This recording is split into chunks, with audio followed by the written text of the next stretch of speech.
Today marks the 100th video in this series where I'm trying to build a 16-bit computer from scratch. Some things have gone well, and I'm pleased with the progress that I've made, and some things have not gone so well, and I've had to take a huge step back and relook at some things that I had already accomplished. More on that as we go through today's video. What I'd like to get into today is going to be related to the control logic midplane. I want to lay out and set up for all 16 control ROMs plus the control ROM control. And then I've got a decision to make about the fetch register and the instruction register and how I'm going to handle those. I expect this to be a large KiCad lift, so let's get started on that. Hi, I'm Adam. I'm still building a 16-bit computer from scratch. I'm no expert here. I make lots of mistakes. So many mistakes I've actually had to reboot my computer build. I hope you will find my journey interesting, and I hope you will join me as I learn along the way. Here's where I'm going to build the schematic for the control logic midplane. It's a rather large sheet, and so things are going to be very tiny on here, and it's going to sprawl a little bit. But let me start by pulling in the control ROM control and the interface points associated with that. Now, those are here, and I'll just paste these up here in the corner for now.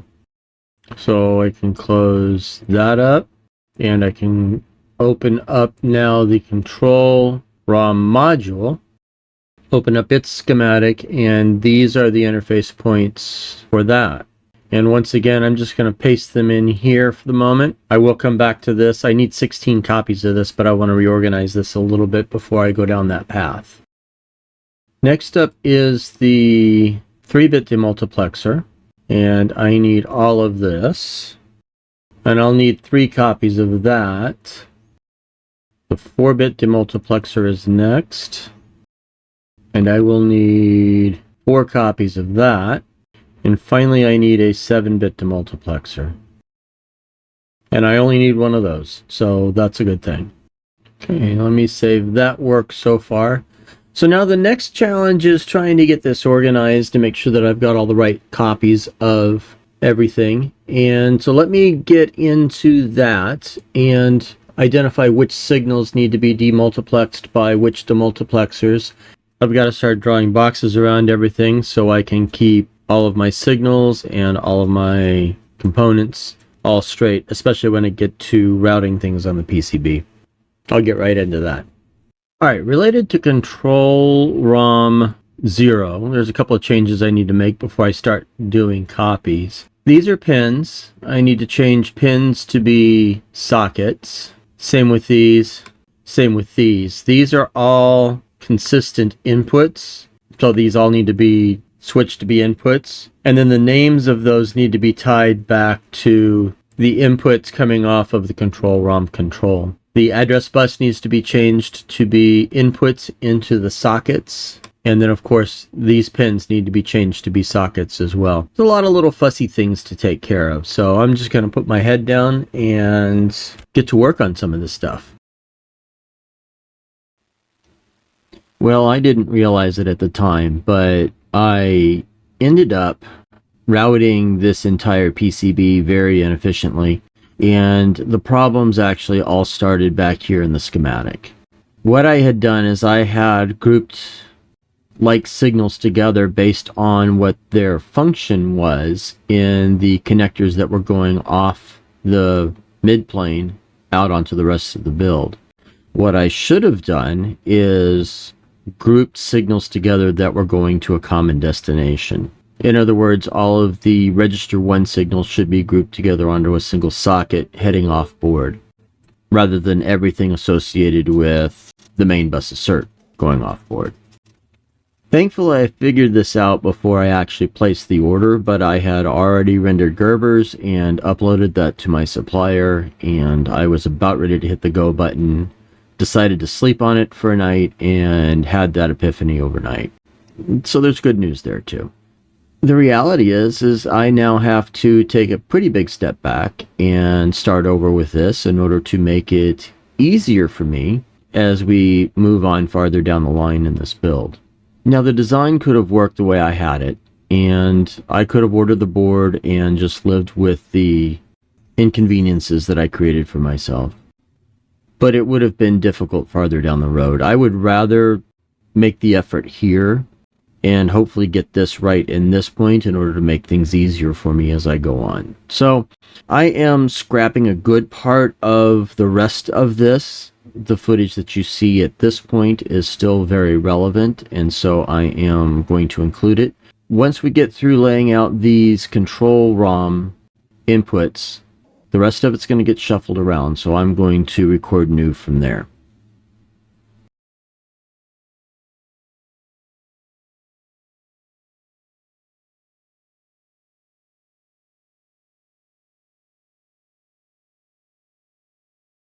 Okay, so Adam, what exactly is the problem here? Well, if I zoom in on this section over here, what I have are all the different signals that are going out to the different devices that need those signals. And if I look here, I've got main bus assert on the swap for register 1. Over here, I've got ALU-B assert for register 1. Up here, I've got ALU-A assert for register 1. Well, those are all going to the same destination, and it would be really, really nice to have all of those actually in a single socket, pin socket, so that I could plug one ribbon cable in while I'm doing the build, and then drag that off to the location where it needs to be. So what I want to do is I want to try to pull all those signals together into one specific pin socket, so that I can then turn around and have that go from this particular module and head on off to all the other different register modules, what have you, that need to be handled. I think I've got all the signals for R1. Let's see here. I need a bit of text here just as a placeholder. So address bus 1, then then address bus 2. I've got ALU-A, then ALU-B, main, swap main, load, increment, and decrement. Now I also am going to need a clock, which I may or may not include on this. It may come from the clock module directly. I'm trying to think of what other signals might be required. But my output's number 9. So I believe I can put in a 1x10 socket.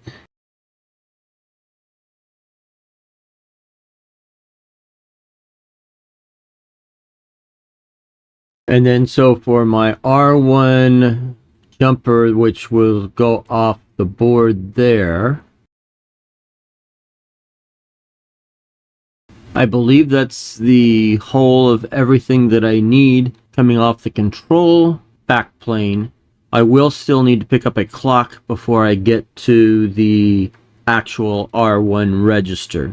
This is for R1. I need 18 of these, and then I'm going to need to address the devices after that.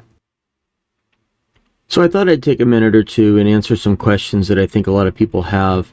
One of those questions is likely, Adam, what exactly is it you think has gone well in this build? Looks like a train wreck from my perspective, and it looks like a train wreck from mine too. I go back to what the original purpose of doing this project, not necessarily filming it, but doing the project was. And the project was intended for me to learn. I wanted to learn how to use digital circuits in order to build a CPU. And I think I'm progressing quite a bit on that. I've learned a lot about what not to do, but I've learned a lot about how to pull this together and what actually needs to happen. And I think I'm on a pretty good track right now. I am exceptionally pleased with the emulator. The emulator itself has far exceeded my expectations. I thought I would be emulating the functionality rather than the individual component level. And in emulating the components has made it easier for me to debug and troubleshoot and check my thinking in a space where I'm most comfortable long before I actually put it on a breadboard. So I think that I've at least come across a methodology that's working well for me. And it's not necessarily the traditional methodology, and it's not a proper tool for emulating timing and everything, but at least it gets the logic at least settled in my mind first in a space that works for me. Okay, at this point I've got some things cleaned up enough that I can actually remove some boxes. For example, the only thing left here is a none signal, which I don't see any reason to take that off the board. So we will remove that. This box is completely empty other than a pull down resistor.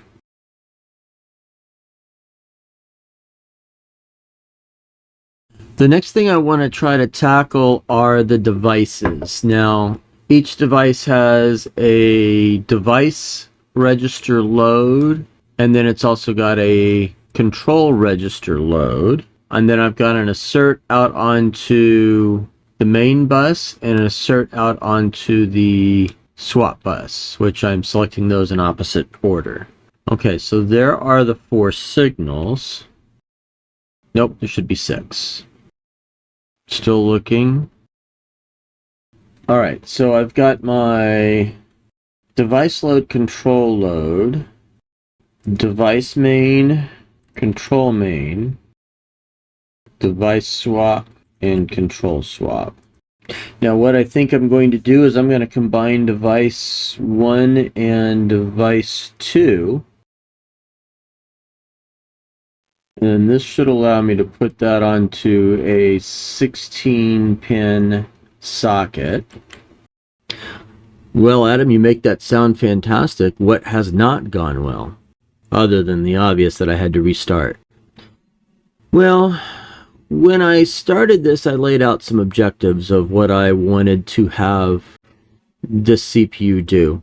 And I don't know that I've met a single one of those objectives. I wanted it to be able to run at least 10 megahertz. There's no way that I'm going to make that happen. I'll be lucky to get 2 out of it, frankly. I wanted it to be a RISC CPU. It's not a RISC CPU. I'm not even certain I'm going to be able to get to the point where I can actually connect to some kind of a disk drive and move data to and from that disk drive, one of the objectives I've got. That's probably one of the last things I'll take on because it's going to be so complicated. I've got a lot of learning I've got to do between now and then. I was hoping I would be executing code on hardware by Video 100 and doing that reliably and really getting into other things like the interrupt controller and some of the other peripherals, real-time clock, etc. And I'm nowhere close to that yet. So this is taking far longer than I anticipated.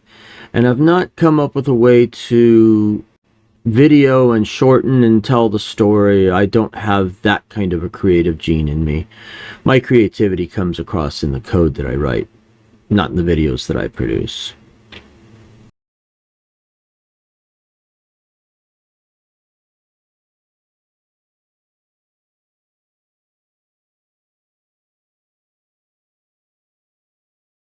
Okay, this now gives me the opportunity to clean up some more boxes.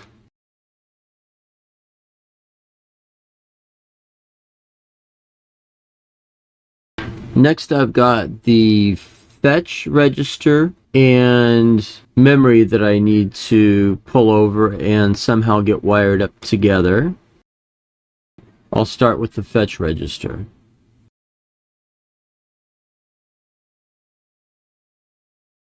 And then memory, and then the ALU result. Okay, that can go away, that can go away, these two can go away. Okay, let's clean these up.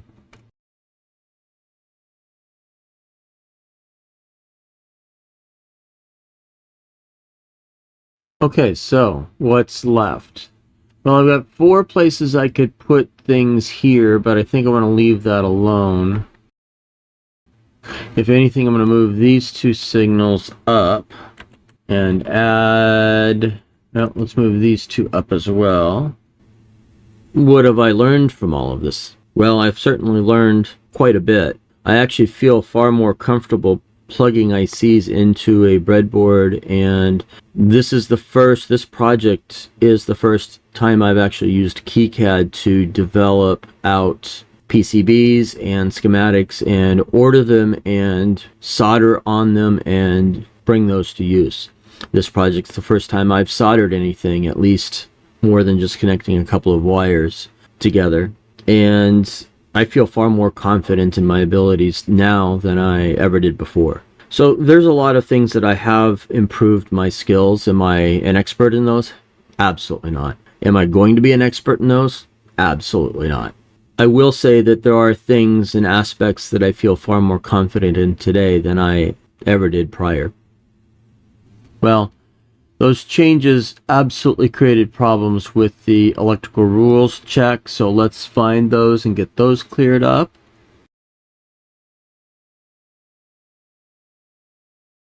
It doesn't like that at all. Well, it turns out that moving things around had some kind of a dramatic effect on all of the connections. I basically have to go through just about every connection that got relocated and make sure that it aligns properly to the grid. Takes a bit to get this done. So you might ask, what do I do for my day job? And that's actually a fair question. I work in IT. I spend most of my day working on ERP systems where the code I write, the analysis I do, the things I live with day in and day out during my day job is centered around SQL statements and databases. What qualifies me to be able to work on a 16-bit computer from scratch, to drop components into a breadboard? Absolutely nothing. This is just a hobby for me that I am pursuing, and I am documenting my process in video form. Okay, finally. I had already gone through and assigned footprints to most components the first time through. I just went and did that again for everything that I added, which was new. And now it's time to get into the PCB editor and start bringing in all the different components. Now this was the old board, and this is going to be a problem because I basically need to delete everything. It all has to go away. All right. So we're starting fresh. First thing I need to do here is go get the control ROM module footprint.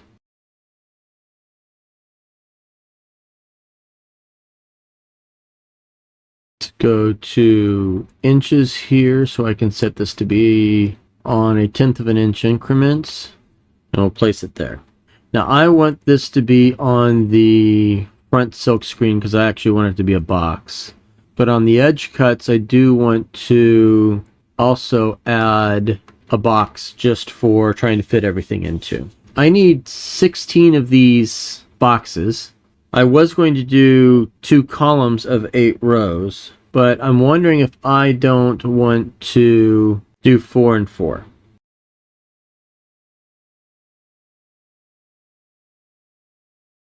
And now I need to go get the control ROM control. And same thing, I need this edge cut, which I'm going to drop right in here. Why am I changing this? I'm changing it so that I end up with a little bit better form factor here. And ultimately, I'm going to end up having to place a number of connectors that go off board, and I'm thinking this bottom corner here might be good for that. I still need to be able to place power and a few other things in here that should be, well, I'm hoping relatively easy to fit in, but most of my off-board connections need to come from down here. So this is now 8.8 by 7.6 inches wide. If I look in millimeters, not millis, millimeters, 193 by 223. It's bigger than the 100 by 100, and that's going to be still going to be a pricey board. Let's go get some components and bring them onto the board here. There you go. There's only one or two. So some of these are related to getting these lined up here for the control ROM modules, the control ROM control, and then the off-board connectors. Hopefully I can fit down into this space. And I may not still have enough room for everything that I want to put on here. So this may be still yet a challenge. J3, J4, and J17. Do I have any intents of changing careers and doing YouTube or videos as a full-time job?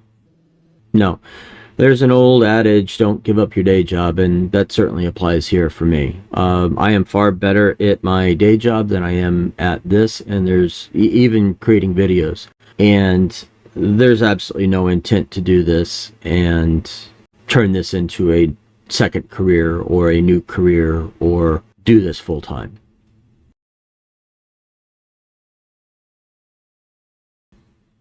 Do I think I'll ever finish this project? Well, that's actually a very good question. I have every intent of finishing this project. I will get this to the point where it runs code. I will get this to the point where I can actually produce code for it, including a BIOS and being able to, at a minimum, read code from tape, write code to tape.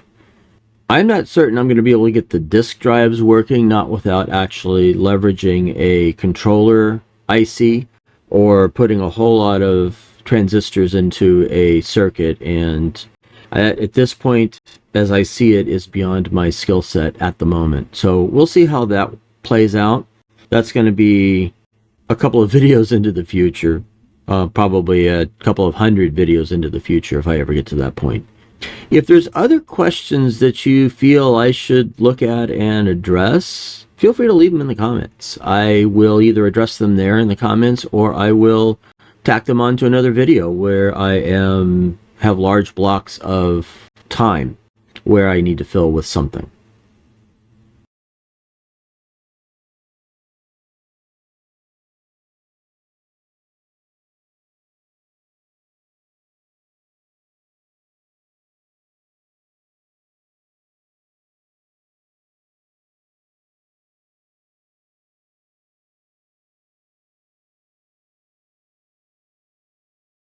This is going to be quite tight. I am not certain I'm going to be able to get this done. So I want to change the footprint of this test point so that it is one-sided.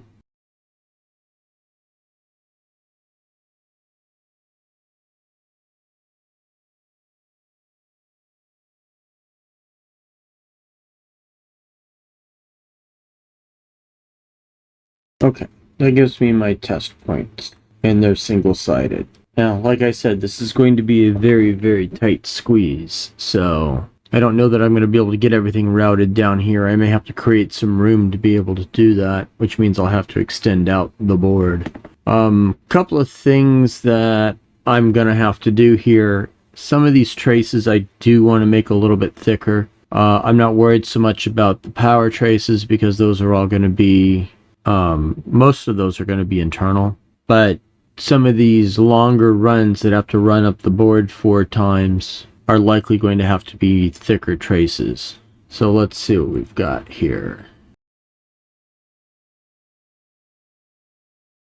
Okay, VCC is power, ground ref is power. Both of those are 0.3 millimeters. And so then for these longer ones, I can use the 0.2 millimeter. Okay, so what is it I'm talking about here with the trace width? Let's assume some worst case scenarios here. If I look at the size of the PCB, its width is 200 millimeters, its height is 226 millimeters. Let's add those together. Let's call it 400 millimeters just for rounding, but that's going to be my longest worst case trace that's coming off of this corner of the board. It needs to come up to this corner of the board. KiCad has some calculators, and Let's assume that that trace has 50 milliamps that's going through, and that conductor length is 400 millimeters, and let's just assume a 10-degree temperature rise. At 1 ounce copper at 0.1 millimeter of a trace width, I have 2 ohms of resistance, and my voltage drop is nearly a volt, 0.9 of a volt, if I'm rounding up. But if I leave that the same and change the trace width to be 0.2 of a millimeter, my voltage drop goes down, my resistance is effectively cut in half. So that gives me, on an external layer, it gives me the ability to reduce the voltage loss I have through that signal. Given how far that has to be distributed, I believe that's the right thing to do. Am I right? Am I wrong? I don't know, but I am going on this at this point because I have had problems with voltage loss in the past. I'll link to that video.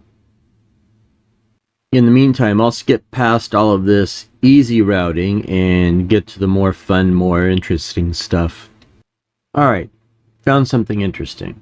For my 7-bit demultiplexer, which is used to drive my main bus asserts, I have these signals that come in here on this jumper that need to be distributed down, or at least 3 of them need to be distributed down to all of these 16 ICs all the way down.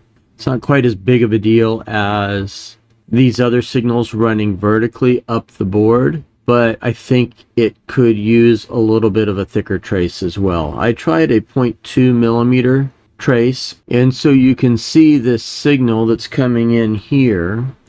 There's not room for another signal to come through.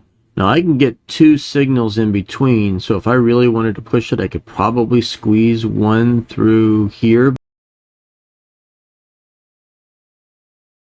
Okay, that allows me to get one through here. I can get one through here, and then one's going to have to go on the top to pass through this section as well. So I have always thought it to be bad practice to have any trace go through more than 2 vias. And therefore, a construct like this, where I've got 6 vias to get from one IC to the next, I don't consider to be good practice. Let me know your thoughts on this, because I am, as I said, I'm learning. So those of you that design PCBs for a living, let me know if this is considered good or bad, what I'm doing here. Okay, I said I was concerned about space, and I probably should have started here, and I didn't. But this is the top of the board, and these signals need to come down to the bottom left, and so I'm trying to route them as tightly against the existing signals as I can. I am not able to move this over much because by the time I get down to, well, maybe I can move it over. Let's see. I think I can fit 5 more traces in here plus 3 over here, so that's 8 traces. How many do I have left to move? I have 9 left to move. Perfect. Alright, so this isn't going to fit, and it's certainly going to be too difficult, so now I've got to figure out how to expand the size of this board without actually destroying all the work that I've done. First thing is I got to clean up all these traces because they have to go away. Now I need to, well, let's do this first. Let's change my grid. Let's go back to inches. Change my grid to be 1/10 of an inch because I want everything to be multiples of that. Move that out to there. I need to go grab all of this. And I need to move that over. Same thing, let's pull this down. This I also need to grab. Let's move that there.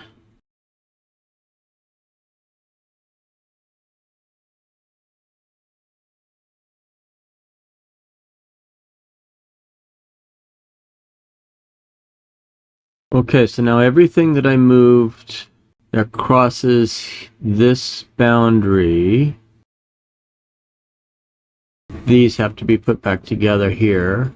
All kinds of stuff that cross this boundary need to be put back together. There's a couple of things over here that need to be put back together. A couple of things here which need to be put back together. But hopefully this gives me a little bit more room to bring all of those signals down. And that's literally what I have to do. All right, let me work on this and clean up my mess. And hopefully I will be able to retry that routing. Okay, I think I've got it all cleaned up. Let's try by seeing what the cleanup has to say about it. All right, let's try that one. There we go, there's one.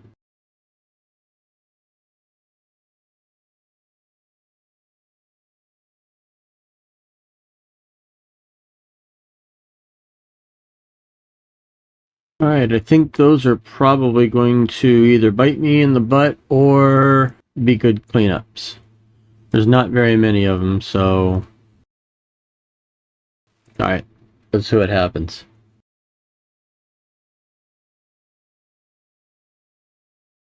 Okay, that doesn't seem to be horrible. Let's see what else we can clean up.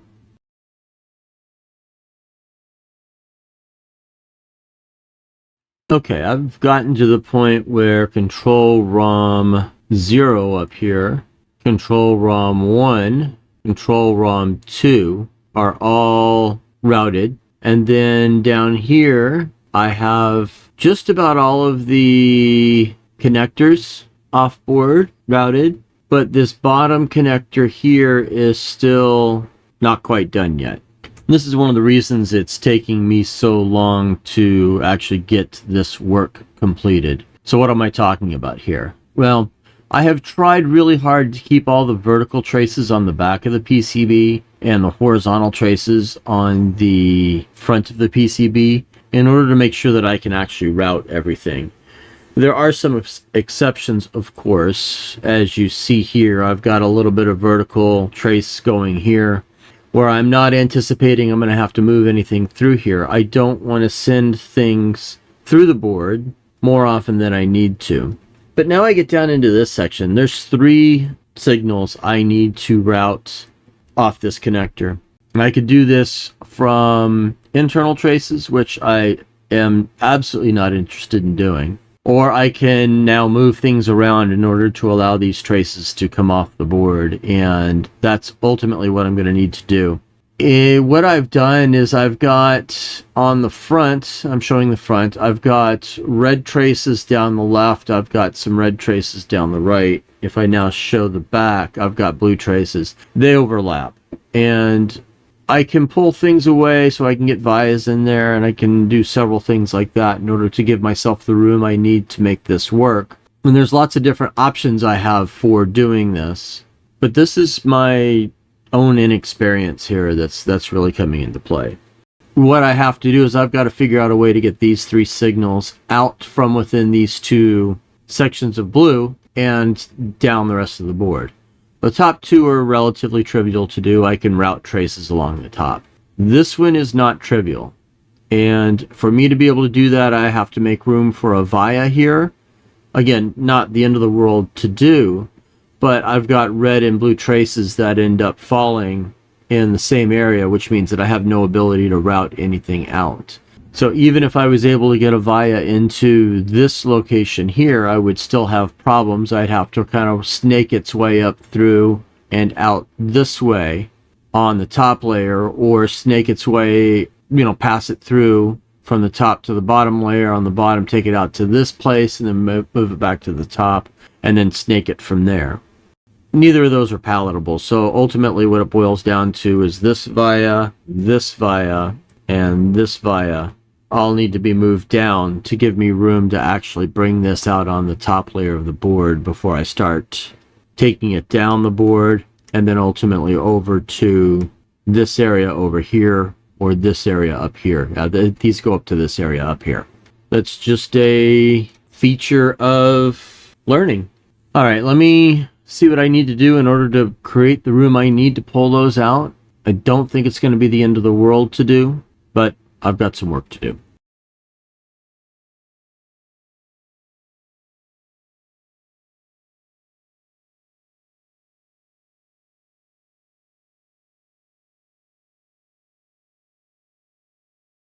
Okay, that brings those signals out where I need them to be. Well, I knew space was going to be a problem. It's definitely a problem. I have all of these 7-bit demultiplexer signals that I have to pull down to the bottom down here. I have these top 2 pulled, but I don't have much else. I actually need more space. Now I could make an attempt to run this on the top layer, but I'm going to run into problems down here with all of these other signals. So I have to expand this whole thing yet again. Now, the challenge with this is going to be I'm going to break all of the traces I've run so far when I do this. I have 1, 2, 3, 4, 5 1/10 of an inch spaces in there. And I'm going to need to at least double that. I don't think I need to do anything with this group. I may need to do something over here with this group. So I'm going to take this and I'm going to actually basically just add another 1/2 of an inch on top of that and see if I can't get everything moved here. So let me save that just so I have a rollback position.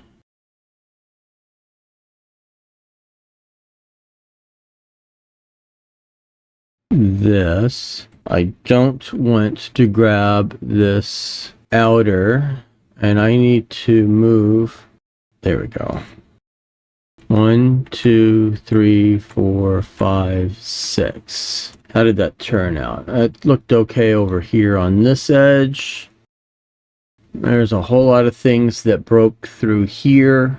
You can see all the different traces that broke and things that got moved over here because they got stretched in the wrong direction. I can piece this all back together, and I'm going to do just that and then figure out exactly where I stand after that. Bunch of things up here got separated. Bunch of things here got separated. So let me work on pulling this back together now and stitching it back up, and then we'll see if I've got enough room to pull everything down in here that I need. I certainly don't want to have to compress it back all up again. Okay, I did squeeze it in. These are all the different signals that need to come down through this particular corridor, ending up all the way down here at the bottom. And now I have to take them to the right location, of course. I do have quite a bit of real estate down here for dropping them in and putting in vias and the like. Not an infinite amount of real estate, but I've got a goodly amount. So I should be able to make this work, I'm hoping anyway, and get everything actually ticked and tied and buttoned up. And I might have to drag some of these signals farther over to make them go a little bit farther around. But I think I can get everything in here. I guess time will tell. Now, as far as best practices here, I'm not sure this is going to be a good thing. I don't know that I'm going to get, I certainly won't get gigahertz speeds out of this, and I knew I wasn't going to get gigahertz speeds out of this. But as I understand it, it's not the frequency that's the problem, it's the rise time that causes the bigger problem. And if I've got a really sharp rise time, it actually will create voltage movement in the adjacent lines here. I guess time will tell. We'll have to see how this plays out. But that could end up being a challenge to have to sort through. Guess we'll find out. Okay, I've got all the layers turned off, and what that reveals to me that with the exception of ground and VCC, which are both hidden, I have everything routed. So the rat's nest is just about completely taken care of. Now, I still have 387 unrouted signals, and this was rather difficult to pull together. Obviously, I've got a huge, very dense section right here.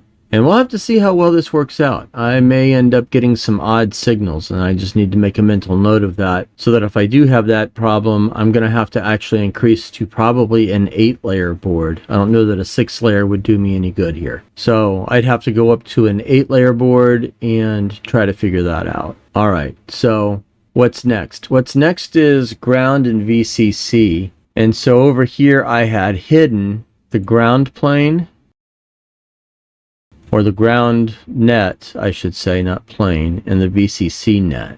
Now when I go back and I hide the layers, what that's going to now show me is what's left to hook up that is related to ground and VCC. A number of these are going to go away automatically when I fill in the ground plane and the VCC plane, because these are tied to through holes. The ones that aren't going to go away are ones like this, which are tied to pins on the capacitors and on the ICs. So I do have a little bit of work to do here, because in many of these cases I've got a tray sitting right behind it, so I got to figure out how to pull these out. Basically, the first step is to go through each of these ICs and make sure that they are properly hooked up to the ground plane and properly hooked up to the VCC. All right, let me work on that. Here it is with all the copper completed. Now I still have to work on the Silkscreen. There are issues, and if I run the design rules check, everything that's remaining are Silkscreen warnings. So I now have to go through and get the Silkscreen taken care of, but as far as my unconnected items and errors, I have no issues there. This was a long, hard route. It took quite a bit to get all of this pulled together. Now, whether I have problems buried in all of these signal traces stacked right on top of each other, I guess I'm going to have it built and find out. All right, let me get the Silkscreen done.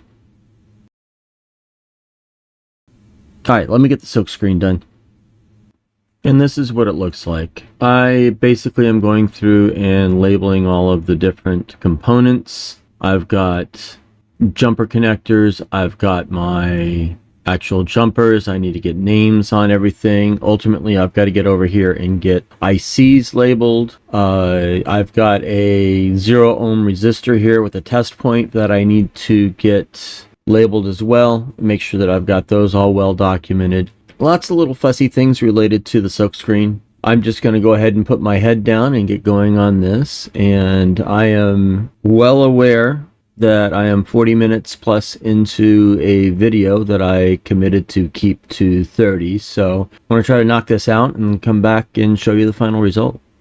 Here's the Silkscreen. Now, every single connector has been labeled with text, so I know exactly what everything goes to. Every single module has its outline in the Silkscreen. I've got VCC and ground labeled for each of the connectors. I did not go so far as to label every single pin, but each of the connectors themselves are labeled. And then, of course, control ROM, whichever one goes in whichever location. I do have several ICs and capacitors that were going to remain unpopulated. I've got those identified. Each of my test points is identified, and those are in a reverse font, if you will, so that it's got Silkscreen as the background. And here's the 3D model.